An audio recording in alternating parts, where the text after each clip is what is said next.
দৰ্শক মণ্ডলী আপোনালোকে নিশ্চয়কৈ গম পাইছে বিজেপিয়ে এটা কথা কৈছিল যে তেওঁলোকে বিভিন্ন ধৰণৰ সাৰ্ভে কৰি পেলাই যিসকল প্ৰাৰ্থী সেইসকলক টিকটটো প্ৰদান কৰিছে। এতিয়া আমি যদি চাওঁ সেয়া লাগিলে ভূপেন বৰাই হওক সেয়া লাগিলে প্ৰদ্যুৎ বৰদলৈ হওক কি আচলতে সাৰ্ভে কৰিলে তেওঁলোকৰ লগত, তেওঁলোকৰ সেই সমষ্টিটোত বৰঙণি কি আছিল বা কি কাম কৰিছিল নে অন্য কিছুমান কাম কৰি পেলাই তেওঁলোকে সেই সাৰ্ভেত উত্তীৰ্ণ হ'ল, সেই সম্পৰ্কে আমি কথা পাতিম। আমাৰ সৈতে উপস্থিত আছে নৰ্থ ইষ্ট নাও মুখ্য সম্পাদক পৰেশ মালাকাৰ ডাঙৰীয়া, আৰু তেওঁৰ দৃষ্টিভংগীৰেনো কি হয় সমগ্ৰ বিষয় আমি তেওঁৰ পৰা জানিবলৈ চেষ্টা কৰিম। কি ক'ব এই সন্দৰ্ভত আপুনি? নাই চোৱা, এই যে ভূপেন বৰা আৰু প্ৰদ্যুৎ বৰদলৈৰ কথাটো, এতিয়া ভূপেন বৰা ক'লেই যে আচলতে বিজেপিত ময়ে মানে কংগ্ৰেছত ময়ে বিজেপিৰ মূল মানুহ আছিলোঁ। এতিয়া এই বস্তুটো কংগ্ৰেছত বিজেপিৰ মই মূল মানুহ আছিলোঁ, এই কথাটোৰ অৰ্থটো কি? তাৰমানে মই এইটোৱে বুজিম বা এইটোৱেই প্ৰকৃততে কথাটো এইটো যে তাৰমানে হিমন্ত বিশ্ব শৰ্মাৰ লগত বোধহয় ভূপেন বৰাৰ এটা বুজাবুজিটো কি যে আপুনি কংগ্ৰেছৰ প্ৰেছিডেণ্ট হৈছে, গতিকে কংগ্ৰেছৰ ভিতৰ মহলৰ সকলো কথা আপোনাৰ নখ দৰ্পণত আছে, সেই কথাবোৰ আপুনি আমাক জনাই থাকিব আৰু তাৰ বিনিময়ত সময়ত আপোনাক আমি এটা খুব ভাল উপহাৰ দিম, আৰু সেইটো হৈছে যে আপোনাক আমি MLA কৰি লৈ আহিম আৰু দৰকাৰ হ'লে আপোনাক আমি মন্ত্ৰীও কৰিব পাৰোঁ। এতিয়া এই যিটো কথা, এটা ৰাজনৈতিক দলৰ তেওঁ সভাপতি হৈ থাকোঁতে এজন মানুহে এই কথাটো, এতিয়া মই এইটো কথা বাৰম্বাৰ কৈ আছোঁ যে সেই মানুহজন, সেই পাৰ্টিটো, সেই মানুহজনৰ সততাৰ প্ৰশ্নটো কি?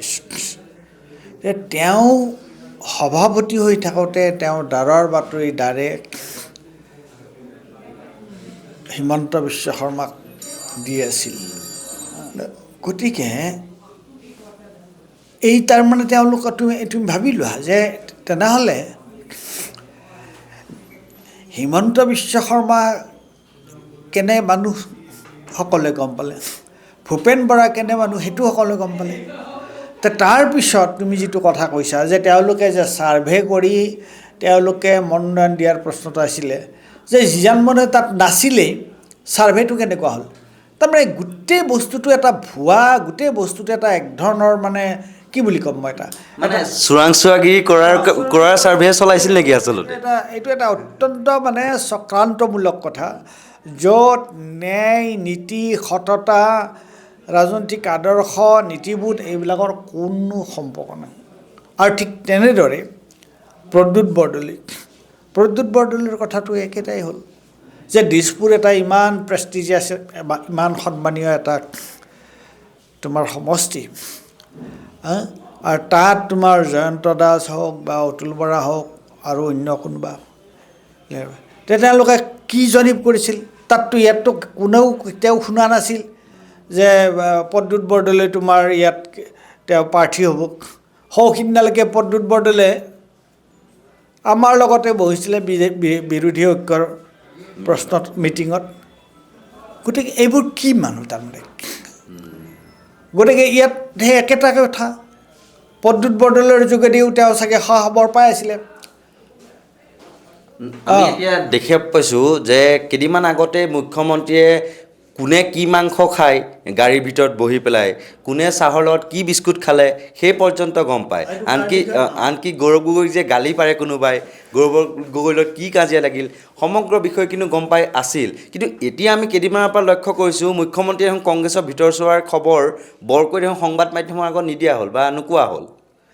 কাৰণ তাৰ মেইন যিকেইটা চোৰাংচোৱা আছিল, প্ৰদ্যুৎ বৰদলৈ আৰু ভূপেন বৰা, বিজেপি চোৰাংচোৱা আছিলে কংগ্ৰেছত, ছদ্মবেশী কংগ্ৰেছী হৈ।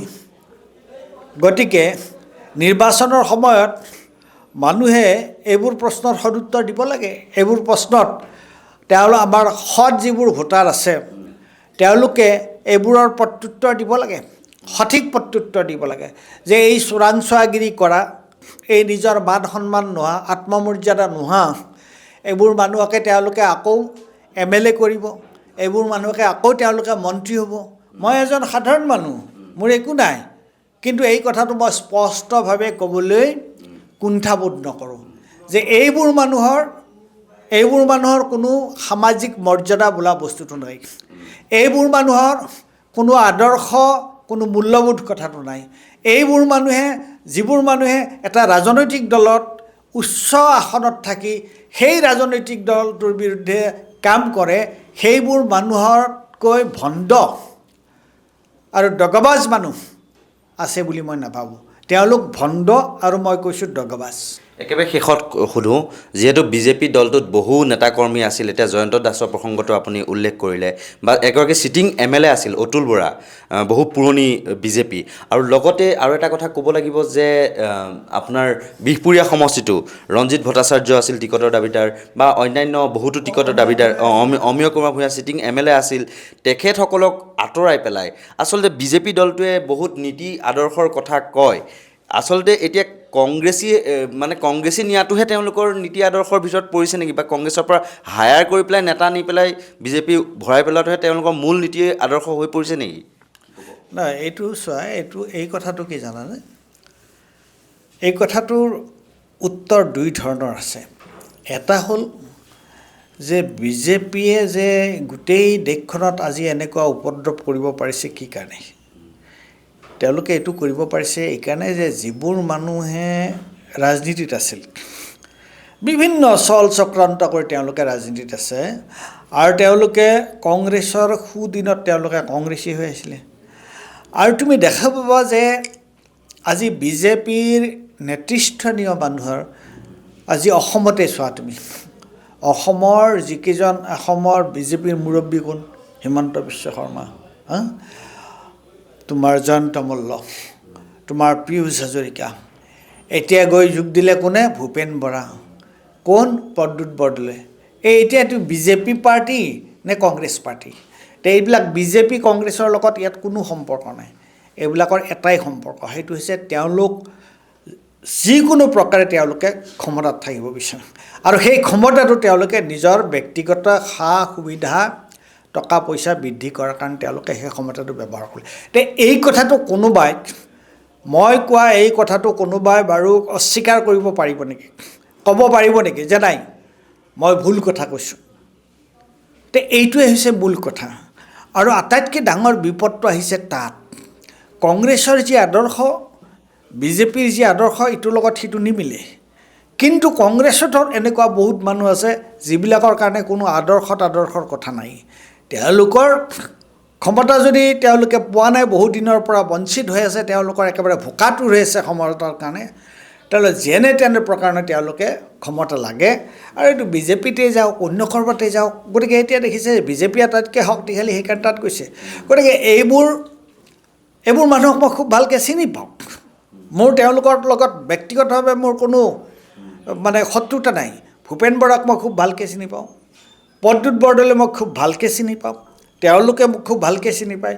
কিন্তু তেওঁলোকৰ এই যিটো কৰ্ম, এই কৰ্মটো তেওঁলোকৰ লগত মোৰ ব্যক্তিগত সম্পৰ্ক থকা স্বত্তেও মই কৈছোঁ যে তেওঁলোকৰ এই যিটো কৰ্ম, এই কৰ্মটো হৈছে এগৰাকী ভণ্ড আৰু এগৰাকী ভণ্ড মানুহৰ কথা কয়। এইটো ভাল ভদ্ৰলোকৰ, এটা ভাল মানুহৰ নীতি আদৰ্শ চাই ৰাজনীতি কৰা মানুহৰ কথা নহয়। এইটো হৈছে এক ধৰণৰ ভণ্ডামি, এক ধৰণৰ প্ৰশাসন।